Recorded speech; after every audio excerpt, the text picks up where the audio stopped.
But this is your business, Mrs. Peabody. Why don't you just tell me what you think is a fair price? Well, it's an absolutely scrumptious house. Very desirable, in my opinion. Just perfect for a young family. But what? I mean, does the place have termites or something? No, nothing like that at all. I happen to know the house is structurally sound. Don't forget, my office sold it to you only a little... Yes, that's right. The price, Mrs. Peabody. What do you think is a fair price? Well, it's just that the housing market is so dreadful these days. Mortgage rates are sky high. So just the sort of young family that might want the house may be just the kind that can't afford to buy it. You can't exactly choose your buyer. What do you mean I can't choose my buyer? I told you I'm in no desperate need to sell the house. Now, listen, what's important... Oh, look, Mrs. Peabody, please, just tell me, what do you think is a good price? Well, what I thought was about $125,000. Firm, of course. Well, what's the problem? I mean, that's more than we paid for it. Oh, my dear, inflation. Inflation, everything's gone up in price. You must know that. Housing, most of all. Look, you don't worry about it. It's my job, and I'll do it. Yeah, you do that. That's a wonderful idea. Thank you very much. Bye-bye. Bye. I don't know what to make of her. That is my rather eccentric real estate lady. So I gather. April, are you really sure you want to sell that lovely house of yours? Yes, the house is definitely on the market. I just hope the right people buy it. That's all. That's all that's really important to me. Yes, of course. I'm sure it is. I don't know, Geraldine. It may sound really silly, but I just can't picture people in that place who don't get along or are fighting all the time. Not after all the love that I know it used to be in that place. The dream house for the dream couple. Well, that would be the ideal resolution. Great idea. Well, listen, I'm really sorry for all of these interruptions. Hello? Oh, hi. I'm so glad you're home. Oh, Raven. Hello. Hi. Look, I'm on my way over. You didn't forget about our date, did you? Oh, no, of course not. I'm rather looking forward to it. Good, me too. We'll talk about the kids. Fine. I'll see you soon. Bye. Bye. Raven is, flying up for the evening. I didn't realize you and Raven were socializing. We're not, Geraldine. I'm just very curious to know about Jamie, to know how he is and what she plans on doing with him now that she has him. I'd like to know that myself. I know you would. I know how you care about Jamie. If you don't mind, my dear, I think I'd like to stay.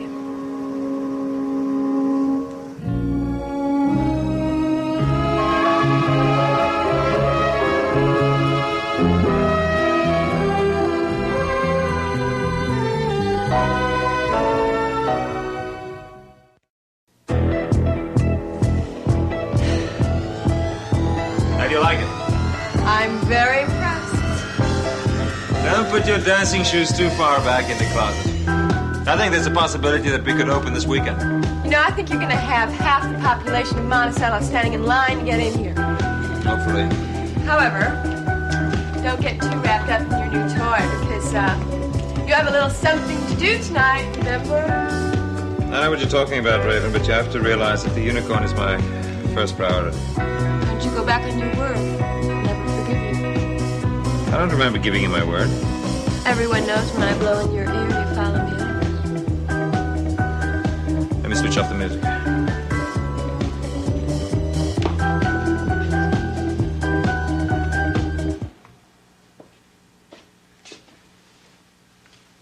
I hope you don't intend staying out too late tonight. If you think you're going to have me in bed by 9 o'clock, forget it. It's just that I'm a little concerned about that babysitter you got for Jamie. Gloria's fine. Jamie will be okay. How can you be so unconcerned? I really feel sorry for that little boy. Elliot, the doctor said Jamie is just fine. He's going to grow up to be a very big, strong boy. Oh, you left out Rich. But there is the possibility that Jamie will reach his majority before the big payoff comes his way. And then the decision on how to use his money will be his, and his alone. He'll be a good son. He won't forget his dear old lady. Well, tell me something, Raven. What if he remembers how his mother treated him during his formative years? What if he shares Logan's opinion of you? He could cut you off without a cent. This conversation is getting absurd. Besides, you don't have any more time. I have to make a phone call, and why don't you just run along and I'll let myself out?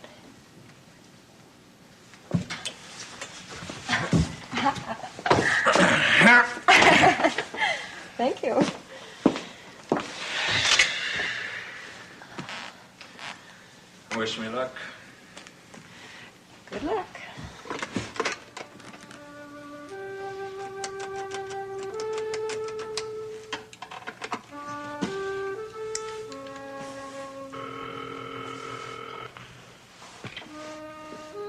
Mallory. I knew you'd be in your office. What can I do for you, Raven? I'm kind of busy. I just wanted to call and let you know why I got so upset in your office this afternoon. You were rather upset, weren't you? And understandably so. Logan was livid when he found out that I had the kid, and I just wanted to make sure that he wasn't going to enlist your detectives to form some sort of plot to get him back. Now, I've told you that none of my officers are going to do anything illegal against you or your son. Thank you, Derek. I'm just doing my job. Well, I hope you don't think that I was trying to suggest that you were doing anything illegal. I mean, I don't want to offend you. Raven, don't concern yourself about offending me. You don't sound as if you've accepted my apology. I forgave you. Then how about dinner next week? Raven, I don't think that'd be a very good idea. Come on, Derek. I made a mistake. Are you going to hold a grudge against me or what? I'll think about it. It would mean a lot to me. Please say you will. All right. It's a date. Look, there's somebody knocking at my door. I'll have to get back to you tomorrow. Okay. Come in. Chief, you got a minute? What can I do for you, Steve? I thought you went off duty an hour ago. Well, I did. There's something I wanted to tell you, but you'd like to know as soon as possible. I'm listening. Well, it's about that undercover assignment out in Tucson. Did you find any takers? I'm waiting on answers from a couple of people. Why? Well, I know someone who definitely wants to volunteer. You're looking at him.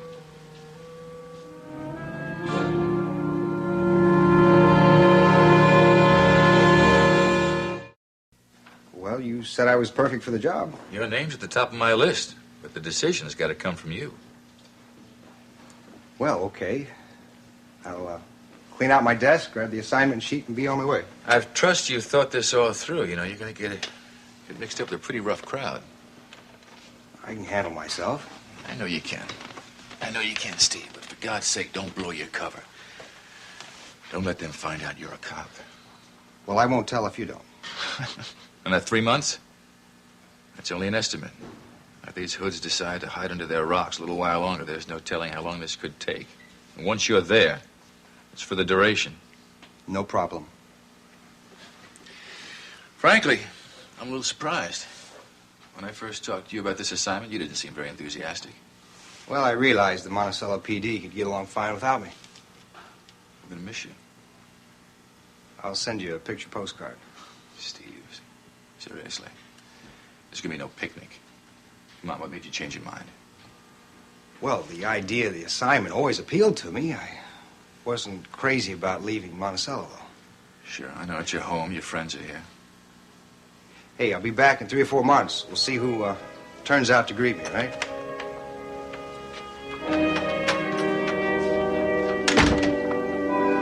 No, Calvin, I said no. Now, fair is fair. Look, Red, you know how slowly old Hunt and Peckstone are types. Look, if I get home late tonight, Star is going to do me bodily harm, Deborah. You're going to love it, and you know it. Come on, please, just this one time. I'll make it up to you, I promise.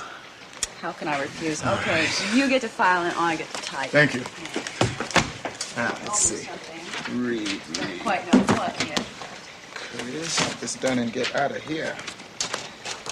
See. It's good. Oh, excuse me. I was looking for Detective Saxon's office. I seem to have stumbled into the typing pool by mistake. How are you, Logan? Hey, what are you doing around here this late? Well, I thought I'd come by and say hello. I had to pick up a few files on the way home. A little homework, you know. Not much else to keep me occupied these evenings. We all feel terrible about what happened, Logan. Yeah, I wanted to thank you both for your concern and your support. You've been terrific. Oh, it was a pleasure. It's just that none of us are very happy about getting put out of the babysitting business. We'll all look forward to going back to work. It's not going to happen. Not for a while, anyway. Jamie has no business being with Raven. Raven has won the battle. Maybe not the war, but for now, my hands are tied. So. Well, how about a little help from your friends? Not the kind of help you mean. No way. You try and take him back, you will ruin my legal position, so no rescue missions. Please, you got to promise that. All right. Well, there's nothing that says that we can't keep an eye on Raven from afar.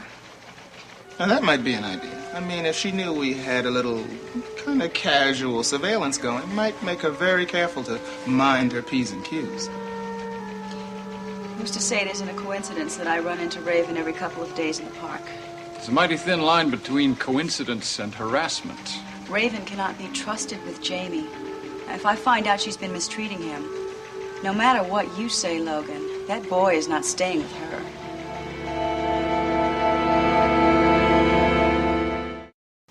Well, now, Deborah's idea might give Jamie a kind of protection, sort of. And I would feel better knowing that Raven didn't have a completely free hand. And if Raven takes so much as one step out of line, we can always call the child welfare. No, you can't do that. Your coincidences won't get you close enough to tell whether or not Jamie's being improperly raised. That's true. Oh, Well, I'm glad I caught you two before you hit the streets. Hello, Logan. What are you doing in this neck of the Just woods? visiting. Yeah, we were just talking to Logan about, how to keep Jamie from suffering while Raven has him. Yeah, I was hoping that by now Raven would have brought Jamie back to where he belongs. No, she'll be keeping him for the duration of the custody battle, but no longer with any luck. Have you two spoken at all? If I get on the phone with Raven, I'll be arrested for an obscene call. No. April is acting as go-between.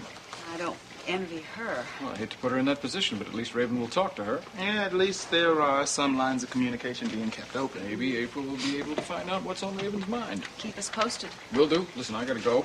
You figure out a way to make your little plan work. You will give me a call. Will do.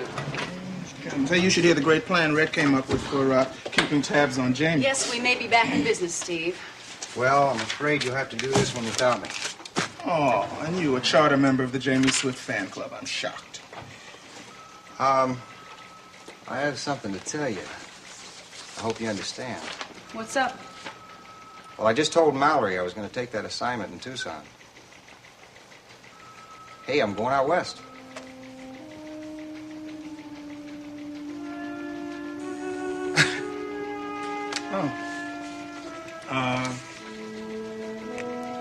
I think I remembered something downstairs I have to get done.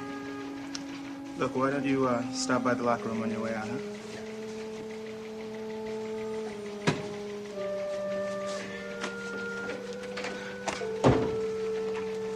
I don't believe this.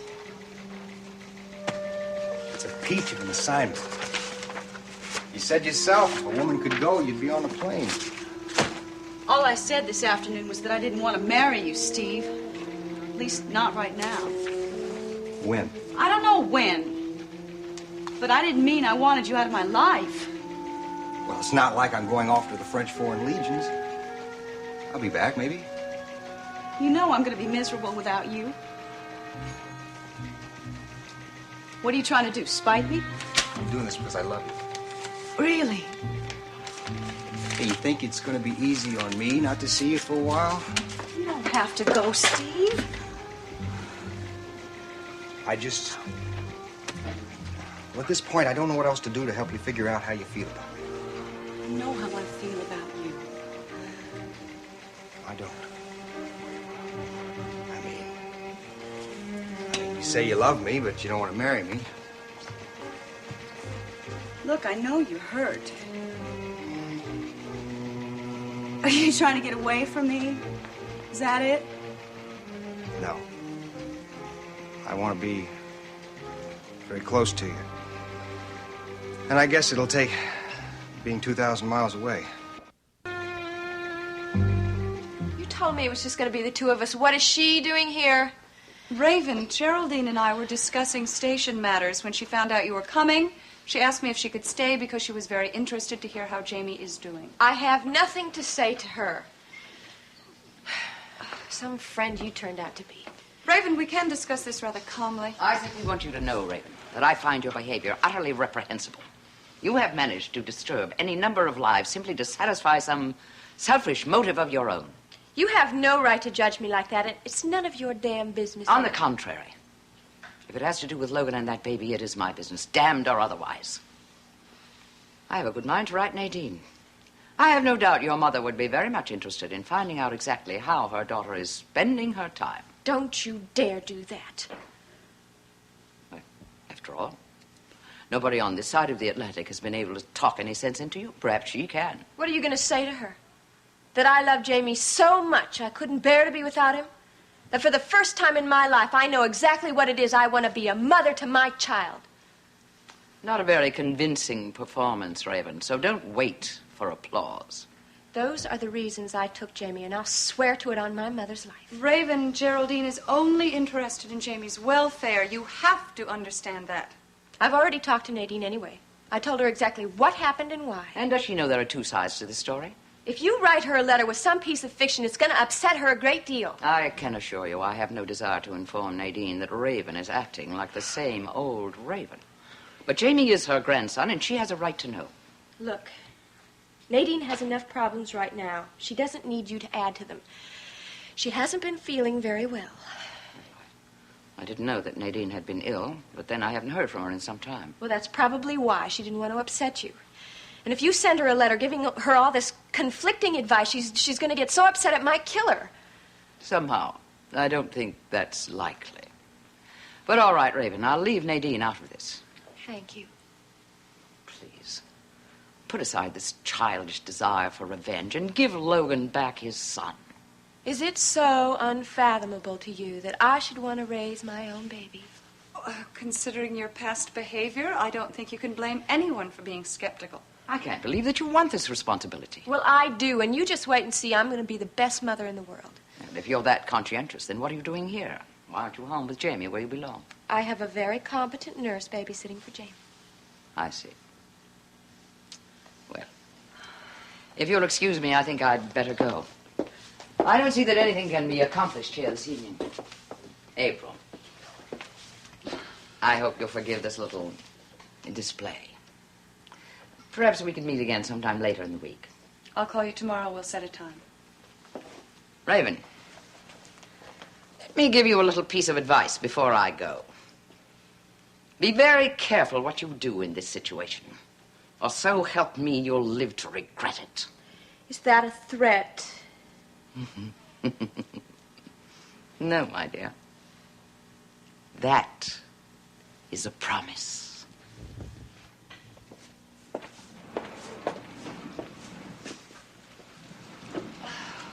Sometimes I feel like the whole world is against me, and I really don't want to be against the entire world, but that's the way it goes.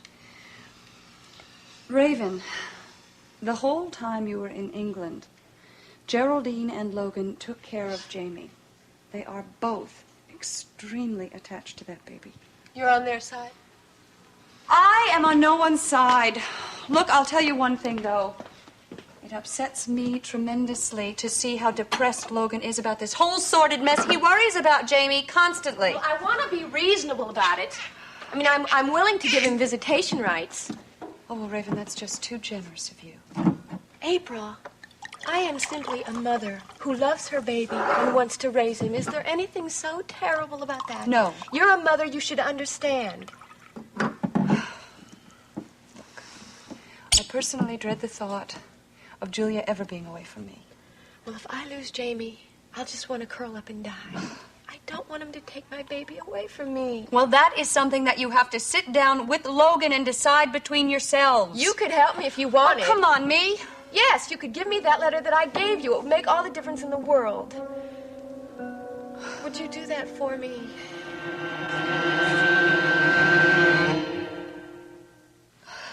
Look, you must have it.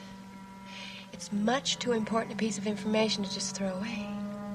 Raven, to be perfectly honest with you, I have absolutely no idea where that letter is. Can't you find it? It would mean so much to me. Oh, I'm sure it would. April, I am desperate to get that letter. I am begging you. Raven, that letter could turn up absolutely anywhere. And if it turns up in the custody court, the judge will think I intended to give Jamie away and I'll never see him again. That's right. That letter doesn't put you in a good light, does it? All right, I made a mistake. Do I deserve to be punished like this? Come on, you're a mother. Surely you understand. Please, you can't refuse me. Please.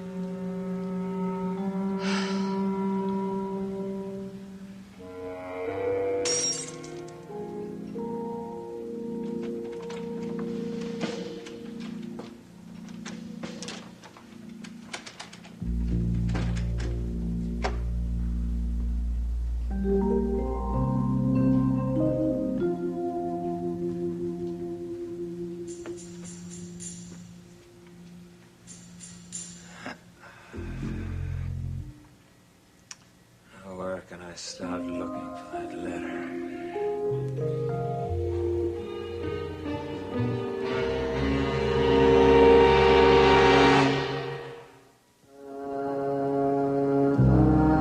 Seems as though a harmony is hard to find,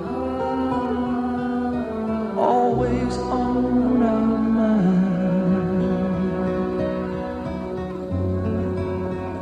Frustrated days pass without sight, the edge of night, half dark, half light, as we watch our hearts